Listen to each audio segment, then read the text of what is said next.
On her way home, Lyra couldn't stop licking her lips, even if all the ice cream was gone. Bon Bon might have become the master of candy, but when it came to milkshakes and cookies, there was just no standing up to the cakes. Their shop was everything that Bon Bon's wasn't: noisy, crowded, and inviting. Ponies came to Bon Bon's to buy candy, but they came to Sugar Cube Corner to spend a few relaxing minutes in the company of a sugary escape. In Lyra's case, it was just a few minutes. Sometimes she'd sit in there for hours, oogling stallions in closer corners than her bedroom window allowed, spending her allowance on dinner-spoiling goodies, trading jokes with Pinkie Pie, and half wishing that she'd brought her lyre. Taking it out of the house sounded too scary. What if she lost it? What if it fell on the ground and broke? She couldn't take a risk like that. Not with her lyre. Counting was a huge pain, but even she knew that the precious instrument cost a lot more than she could ever afford. Mrs. Cake was so nice to count out the bits for her all the time. All Lyra had to do was dump some on the table, and the kindly mayor would count out what she owed. She was older, so maybe she knew Mom and Dad. Sometimes Lyra wondered how she could ask her about them. Slowly losing Candy Heart's scary memories meant losing the fun ones too, like the birthday parties where other falls actually came over. At least she always had the picture of the mantle. Looking at those moments frozen in time helped her remember more. If she spent enough time staring at them, she could probably remember a lot, but not fast enough to starve off boredom. She stamped her back hooves as she walked, attempting to tap out one of the elusive rhythms that never fully left her head. Where was her notepad when she really needed it? If she could just get one of those songs written down already. Dark clouds blotted out the evening's dim sunlight. Lyra looked up just in time for a raindrop to hit her head between the eyes. Aww, rain. The sky offered a mighty thunderclap in response. Forget music, Lyra needed to get home before the streets felt all muddy. Bon Bon would kill her, or at least yell a lot, if she tracked mud through the house again. Getting muddy meant she'd have to take another shower too. One trip through the agonizing plain white shower stall per day was plenty. The showerhead hiss didn't even drown out her singing, at least not according to Bon Bon. She galloped down the street, zigzagging sometimes, as she wondered if she could dodge raindrops, and finally reached home. Entering through the shop was a bad idea, especially if she was muddy. The side door that led to the kitchen was an even worse idea for the exact same reason. That just left the front door, the one that led into the living room, just like a regular house.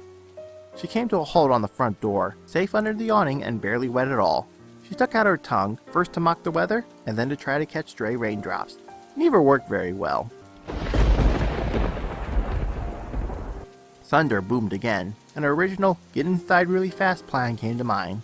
Oh, maybe we have hot chocolate. With that happy thought, Lyra turned the handle and stepped inside. Hot chocolate, and marshmallows, and cinnamon, and... Something cracked under her hoof. Lyra looked down and gasped. One of the mantel pictures was right there. Mom and Dad, on either side of a bunch of shattered lines in the glass instead of the baby Candy Heart shown on the film beneath. She started levitating the crushed picture frame to eye level and noted the rest of the room in the process. Chairs lay on their backs and tables on their side. The floor was littered with shards from smashed pictures and shattered vases. The bookshelf on the far wall, which Lyra never touched and Bon Bon only dusted, had been tipped over on the top of the flipped couch. Family photo albums, equestrian classics, and an 8-volume beginner's guide to psychology were scattered on the floor. This wasn't home. Home was gone, possibly forever. Even Bon Bon's cleaning, and Lyra's imagining, couldn't put this place back just as it was, frozen in a bygone age when Mom and Dad were still around. A state of being never wanted, altered, or touched by their daughter in the years that followed. Lyra's legs wobbled. She felt lightheaded. Her breathing was shallow and quick. She needed to do something, but what? Someone else decided for her. A shadow rushed through the kitchen door and slammed into her side. Suddenly, Lyra was on the ground next to the picture frame, flailing her legs and screaming while this hooded monster of a pony kicked her in the ribs. The wall by the front door pressed against her back, and the floor pressed against her side. Everything else belonged to the pony standing over her. The kicks to the rib came again and again, as did her screams. Finally, the pony moved to her stomach, delivering one well-placed blow that dove the air from her lungs. Lyra lay there, gasping for breath, blinking away tears, and wondering why this was happening. Who was this pony? Why did they ruin her home and want to hurt her so much? What did they do to Bon Bon? How did they get in? Where was her lie? And then, the pony lowered her head. Lyra's desperate question coincided into something else entirely. As much as getting knocked down and beaten hurt, and as scary as it was to have her home violated and a stranger take her by surprise, nothing could suppress the raw terror of knowing who was standing over her. Candy Heart pressed her hooves into Lyra's aching ribs. Hurts, doesn't it? Losing my horn hurts a whole lot more. The kicking started up again, and Candy Heart adopted the same grimace she wore the night of the incarnation. Where's all my stuff? Where's my books and my ingredients? It took years to collect all of it. Candy Heart aimed for Lyra's cutie mark next. And you took my old lyre. I should have buried it. I would have cut all the strings and tossed it in the river if I'd known some third of a pony was going to turn all my mistakes into... Lyra managed to whisper. Sorry. Candy Heart stared at her for a moment and shook her head. Pointless. It's pointless. 6 months. Forced therapy. Still, I can't. Short sentences. Stay calm. Deep breaths. That helps. Helps me focus. Helps me think.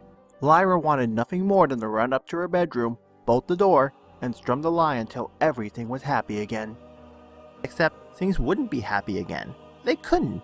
Simply looking at Candy Heart's dredged nightmarish horror from the depths of her borrowed memories included the dangerous spell and false-smelling potion that led to her life. She knew what was going to happen next, and what role she was going to play in it. She wouldn't live to see another daybreak. At least, not with her own eyes. The aquamarine mare was heavier than Candy Heart expected. She scaled mountains and crossed wastelands to collect potion ingredients. Dragging one tied-up whining pony with a third of her brain shouldn't have been that hard. Maybe the earth pony wound up with her endurance. It hardly mattered. All of her mind's components were here, split across 3 bodies, reciting the incantation, This time with a dragon's claw she harvested herself, rather than whatever imitation that idiot back alley dealing had sold her before would fix everything. They wouldn't even need to drink it. Simply having the correct potions present during the spell would realign the magic. One last tug brought the unicorn into position, right at the edge of the circle she'd drawn on the floor. On the circle's other side was the earth pony, still bound, gagged, and looking like she was in the middle of a heart attack. Too bad it wasn't an actual one, considering how many priceless spellbooks and magical antiques she's thrown away. A tall steel pot, the closest thing to a cauldron the kitchen possessed, sat in the center of the circle. Candy Heart had removed it from the stove's heat hours ago, but the green potion within still bubbled vigorously. The crystals hanging directly above swayed slowly in a non-existent breeze, humming sometimes if one were to listen carefully. Except Candy Heart couldn't hear anything, not for the unicorn crying like she was. She paced around and jammed a hoof through her cheek. You don't need teeth for what comes next, unicorn. So keep quiet if you want to keep them. The unicorn frowned. My name is Lyra. You...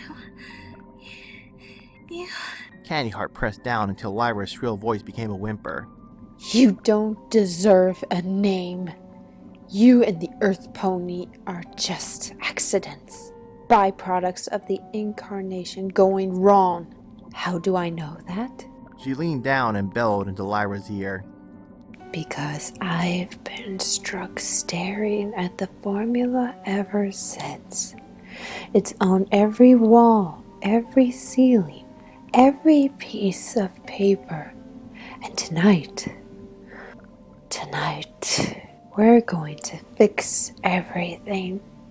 She stomped over to the stove and started twisting knobs. Each burner roared to life, bringing with it the hiss, smell, and heat of fire. Then, she approached a tall stack of books by the freezer. Mom's Perfect Chocolate Cookbook was the first to go. Candy Heart tossed it into the fire and watched the pages disintegrate. Then came Dad's Confectionery Alchemac, and binder after binder stuffed with hoof-written notes. Each addition to the funeral pyro seemed to raise the temperature of the whole room, and elicit an agonized moan from the gagged earth pony. The wallpaper behind the stove was turning black, as was the ceiling. In a few minutes, the fire would take them too. By the time someone outside noticed smoke, it'd be too late. The house, the shop, and every last shred of disappointment she called family and childhood would be gone forever. This is it, ponies. You got 2 choices. Recite the spell with me, or burn with the rest of the garbage. She undid the Earth Pony's gag and braced herself for the crying that was sure to follow. Instead, the pony simply nodded. We'll do it. Of course we'll do it. Lyra gasped. But we have to, Lyra. And not just because of the fire. She's right about us. We're not real ponies. We're just parts of one. Parts of her. Lyra strained her legs against the ropes, grunting and crying all at once. But I want to go back to how it was. I want to be me. You can't even read, Lyra. You can't read. You can't think on something for more than 30 seconds without getting distracted. And I'm just as bad. I can't stop cleaning and cooking and cleaning and cooking and I can't even figure out what all those numbers I write down mean. I don't want to do this either, but we have to. Lyra took a great breath of smoke-laced air and shut her eyes. Her struggling became small sobs as grief overtook fear. Okay. I'm gonna miss you. Candy Heart stomped her hoof. Enough! Let's get this over with. You both remember the spell? Both Lyra and Bon Bon nodded. The present situation, not to mention company, was enough to dredge up the words they longed to forget. The spell that had once brought them into the world and would now carry them out of it. The potion boiled over as they started to speak. Green liquid oozed across the floor, while the crystals overhead jumped and spun. The 3 ponies began to glow with a golden light that eclipsed the fire's brightness. The light spread through the air in tendrils, joining the ponies, the crystals, and the potions in a web of shared memories and cleft personalities. For a moment, their separate hearts beat as one. And then Candy Heart's eyes flew open. Lyra and that other pony, the one called Bon Bon, were still there. She could sense it. She lifted a foreleg to shield her eyes against the magic's glare and found that it didn't help. She looked down and screamed in horror. What? There weren't any legs holding her up. Her body was floating in midair with no visible support. She dared to check on her back legs and found no back at all. Her tail was gone, her cutie mark was gone, and the rest of her was fading as well. What? What's happening? I did the incarnation right.